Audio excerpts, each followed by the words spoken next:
watching News 25. Local coverage you can count on. News 25 is brought to you by J.K. Nelson Law, voted Best of Las Vegas. Give them a call, 702-727-9900.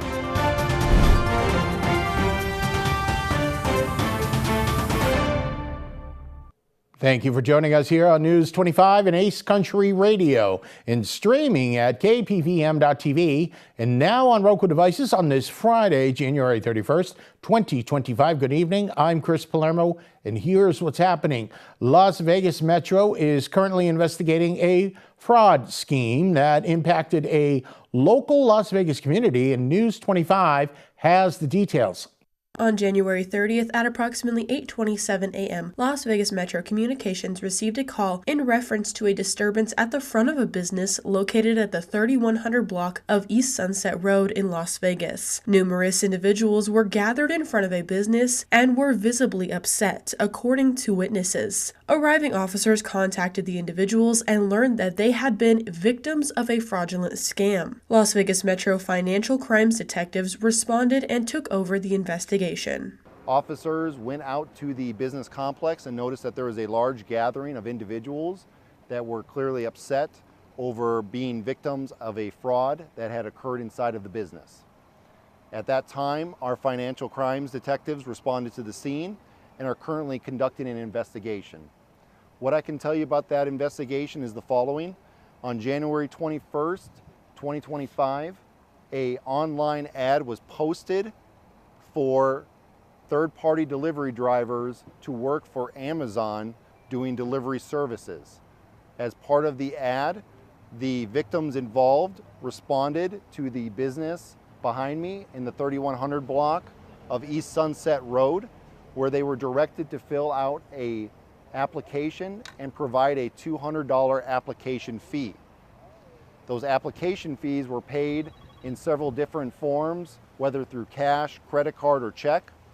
And the applicants or the victims were then given a future interview date to return to the business. Today, several of our victims returned to the business and found that the business had been vacated by the persons involved. And at that time, they believed that they were victims of a scam and spread the information about the scam through social media, which caused a large number of other victims to arrive at the business, creating the call for service. Anyone who has been a victim of this scam or has information on this incident is urged to contact the detectives at 702-828-3483, or you can send an email to financialcrimes@lvmpd.com. More news now as the investigation advances regarding the nation's deadliest aviation catastrophe in more than 2 decades. Our News 25 Las Vegas correspondent Maria Centers now joins us from the city with details from the U.S. Department of Defense. As more facts unfold following Wednesday evening's fatal mid-air aviation collision between an American Airlines regional jet and a U.S. Army Black Hawk helicopter over the Potomac River just outside of Washington, D.C., America's newest Secretary of Defense, Pete Hegseth, offered the following update from the nation's capital. Let's hear his latest remarks. The Army unit involved with Bravo Company 12th Aviation Battalion at Fort Belvoir. It was an annual proficiency training flight. And when we look at the crew, and not all kin have been notified, so we're going to withhold ranks and names at this point. We do know on our side who was involved. It was a fairly experienced crew, and that was doing a required annual night evaluation. Fort Belvoir is founded on the banks of the Potomac River, adjacent to historic Mount Vernon, and is approximately 20 miles south of Washington, D.C. They did have night vision goggles. The 12th Aviation Battalion, as of now, is granted a 48-hour operational pause on contingency missions as what happened is reviewed, and a senior level aviation team, an investigative team from our Aviation Safety Center was deployed and already is in Washington, D.C. to investigate what's going on.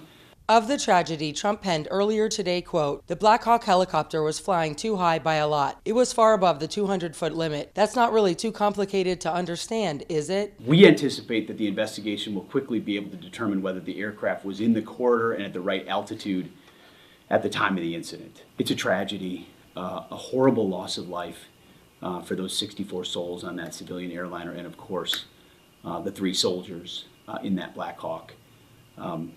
They're in our prayers, their families and their communities. The National Transportation Safety Board is spearheading the aviation investigation in collaboration with the U.S. Army and Federal Aviation Administration. It's gone from a rescue mission to a recovery mission, and we're with all the first responders that are moving actively too. So at the Defense Department, our thoughts and prayers go out. We are actively investigating to find out what happened and why, and as we get updates, you will have them. God bless. We will continue to offer the latest facts of the D.C. aviation tragedy as they roll out. Reporting from Clark County, I'm Maria Centers for News 25, Las Vegas. Thank you very much, Maria. President Donald Trump has signed the Laken-Riley Act into law, his first act of his second term. During a worldwide support during the signing ceremony, Laken-Riley's mother also spoke, sharing her emotional message, and News 25's Roy Rossell has the full story. President Donald Trump signed his first piece of legislation into law on Wednesday, a bill named after Laken-Riley, a Georgia nursing student who was tragically killed in a violent crime. The Laken-Riley Act mandates detention of unauthorized immigrants accused of theft or violent crimes. The bill received strong bipartisan support from both sides of the House and Senate, highlighting a rare moment of cooperation in Congress. This law aims to ensure that individuals who were accused of serious crimes, regardless of their immigration status, face detention while legal proceedings are taking place. This legislation is seen as a part of Trump's broader efforts to tighten immigration policies and reinforce law enforcement efforts. Laken-Riley's mother, who was present during the ceremony, spoke emotionally about her daughter's life and the loss her family has endured. Her advocacy for this bill was a key factor in its passage. In a few moments, the Laken-Riley Act will become the very first bill that I proudly sign into law as the 47th President of the United States. I thank President Trump for the promises he made to us. He said he would secure our borders and that he would never forget about Laken. And he hasn't. He's a man of his word. We trust that he will fight for the American people.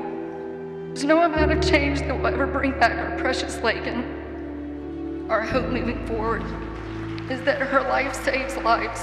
Laken was a brilliant and beautiful 22-year-old nursing student from Georgia. To her parents and family, she was everything in the world. Laken was attacked, beaten, brutalized, and murdered by an illegal alien gang member who was set loose into our country by the last administration. We will keep Laken's memory alive with today's action. Her name will also live forever in the laws of our country. Under the law I'm signing today, the Department of Homeland Security will be required to detain all illegal aliens who have been arrested. In addition, for the first time ever in this act, give state governments the ability to sue the federal government if any future administration ever again refuses to enforce the immigration laws of the United States. This is something that has brought Democrats and Republicans together. That's not easy to do. Laken did it. Laken did it. This horrific atrocity should never have been allowed to happen. And as president, I'm fighting every single day to ensure that such a tragedy never happens again. The Laken-Riley Act reflects a continued push for stricter immigration controls and tougher penalties for those accused of serious crimes, particularly in cases involving unauthorized immigrants. More stories coming up, including President Trump's tariffs that will take effect starting tomorrow. You're watching News 25.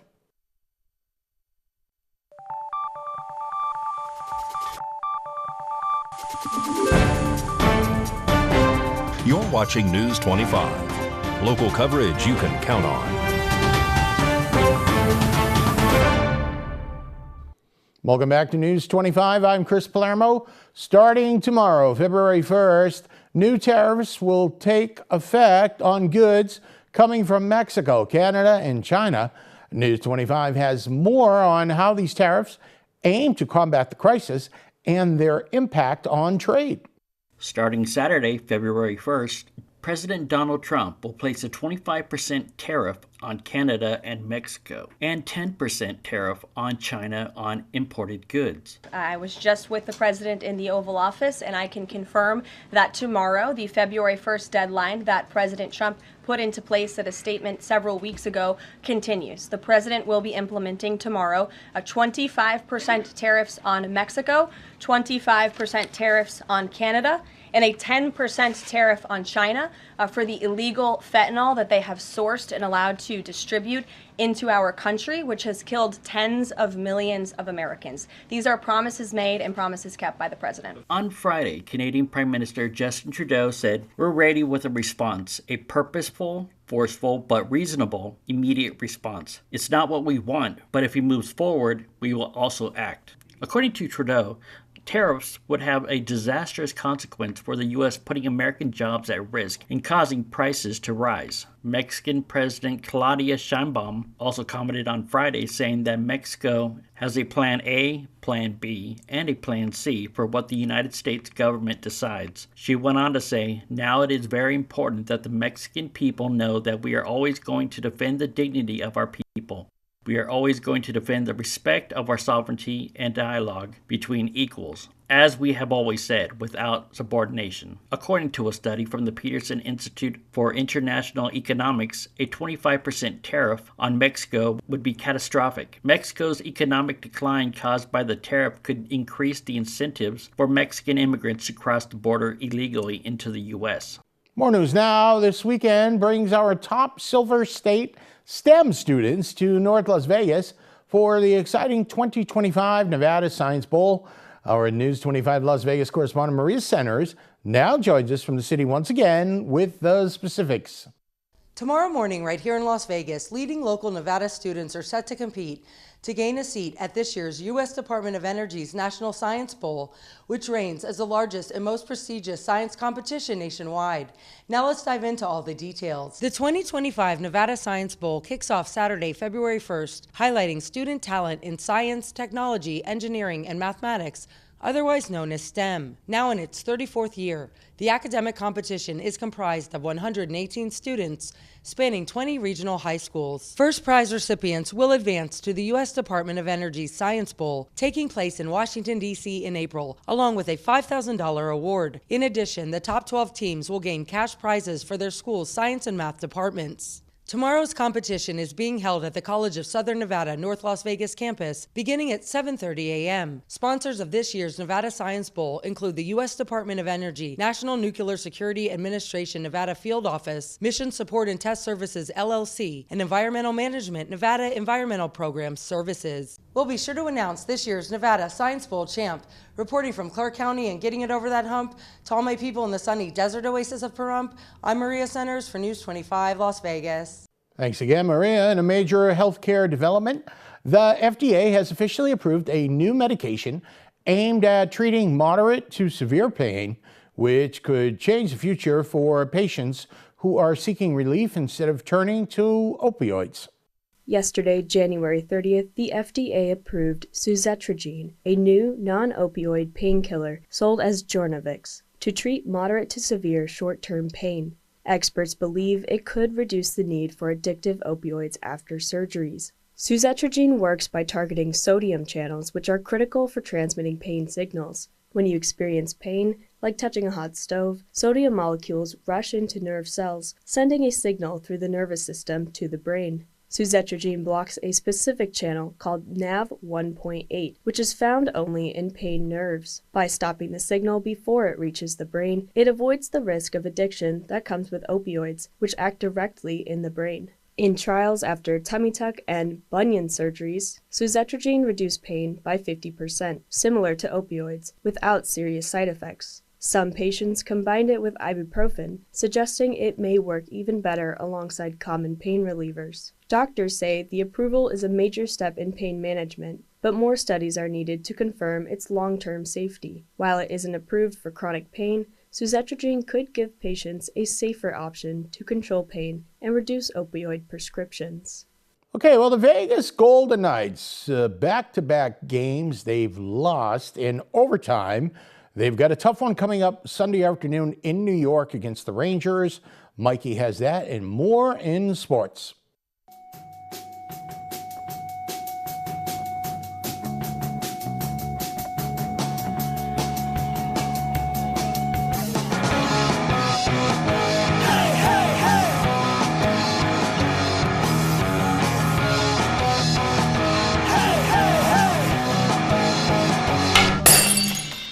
Time now for your News 25 look at sports and streaming at KPVM.TV and now on Roku devices.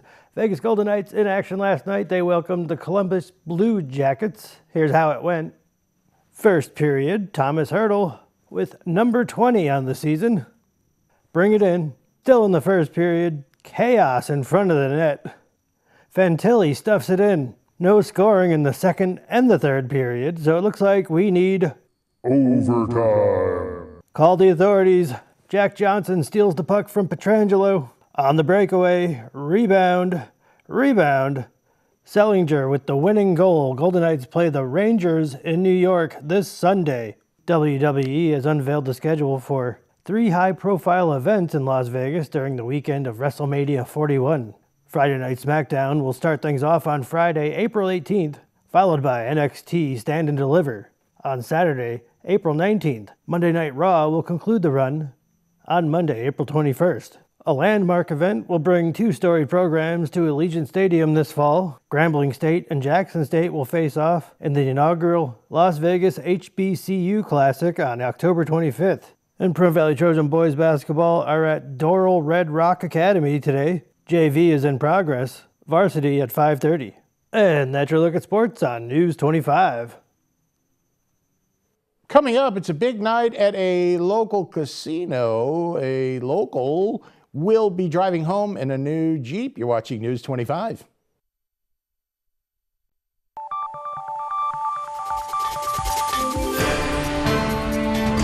You're watching News 25. Local coverage you can count on. News 25 is brought to you by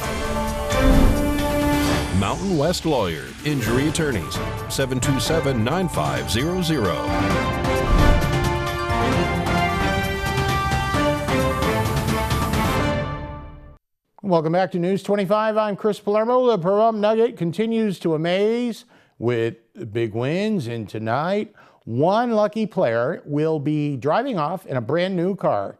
News 25's Kaylee Bentler has the story.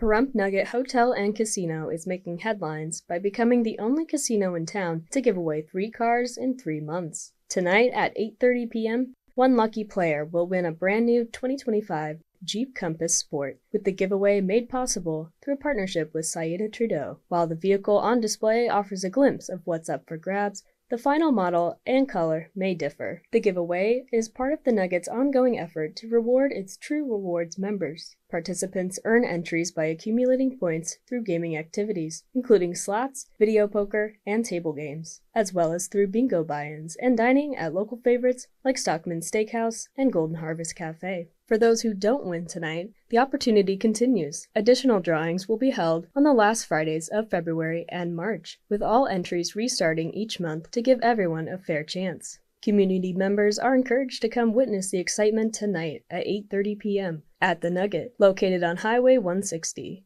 For more information, visit PahrumpNugget.com.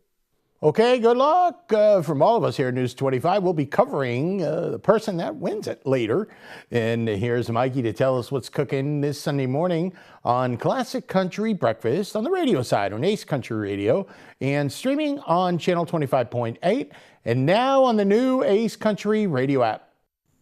Howdy. When I'm out milking the oats, I like to take the Ace Country Radio app with me. You can too. Download it today. It's free. On the menu this week on Classic Country Breakfast, born on January 30th, Norma Jean, we'll celebrate her. Born on February 1st, Don Everly. Also born on February 1st, Del McCurry. Born on February 2nd, Howard Bellamy. In the Not an Oldie But a Goodie segment, my special guest, Bertie Nichols, calls the show to talk about how she uses the history of the West for inspiration in her music. The history of the American West is just so rich, and it's full of like notable cowboys, lawmen, and a bunch of different like gunslingers, but unfortunately not a lot of people nowadays really remember a lot of that history. We don't typically talk about it very much. And so I wanted to write a song more about where I'm from, kind of about me, but also about the American West itself. Classic Country Breakfast this Sunday morning at 8 on Ace Country Radio, streaming at channel 25.8, and now on the new Ace Country Radio app. News 25 Weather Cam is brought to you by Lerner and Rowe Injury Attorney's Office in Pahrump. In a wreck, need a check? Call 702-877-1500. This is the Lerner and Rowe Weather Cam, Mount Charleston, right outside the studios here in Pahrump. Now, the weather story is the warm-up coming. Sunday and Monday, mid-70s. Get out your shorts. Ladies, get that sundress. Kaylee has the forecast in a bit.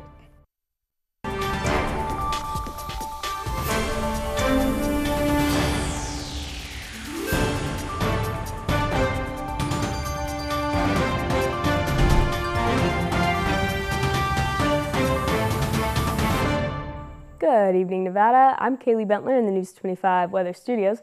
Let's check out our regional weather. Up in Fernley, we saw 52, 54 in Fallon, 49-degree weather twins for Carson City and Tonopah, 47 Goldfield, 57 Beatty, 62 Amargosa, 59 Las Vegas, and 72 in Death Valley. But over in our paradise of Pahrump, we are seeing overcast skies at 58 degrees. We hit a high of 62 earlier. Winds south-southeast 5 miles per hour, humidity 22%, and the sun rose at 6:45. But we watched it go away this evening at 5:10 p.m.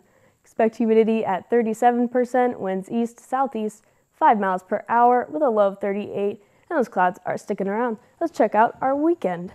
Tomorrow on Saturday, those clouds are still in the sky at 67 degrees. Sunday gives us sunshine and 74 degrees. But then the wind comes in, seeing 16-mile-an-hour winds for Monday and heavy clouds at 76 degrees. Even more wind, 18 miles per hour and 70 degrees for Tuesday. And then things even out, seeing 67-degree weather twins for Wednesday and Thursday, landing on Friday at 64 degrees and sunshine. And that is your look at the weather. Back to the desk. Here's Chris. All right, Kaylee, that looks fantastic. I don't know, maybe we will be getting an early spring. And one last note, I'd like to wish my oldest son, Tyler, happy birthday today on Friday, January 31st. Happy birthday, Tyler, watching all the way back on the East Coast. That'll just about do it for all of us here tonight at News 25. I'm Chris Palermo. Make it a great weekend.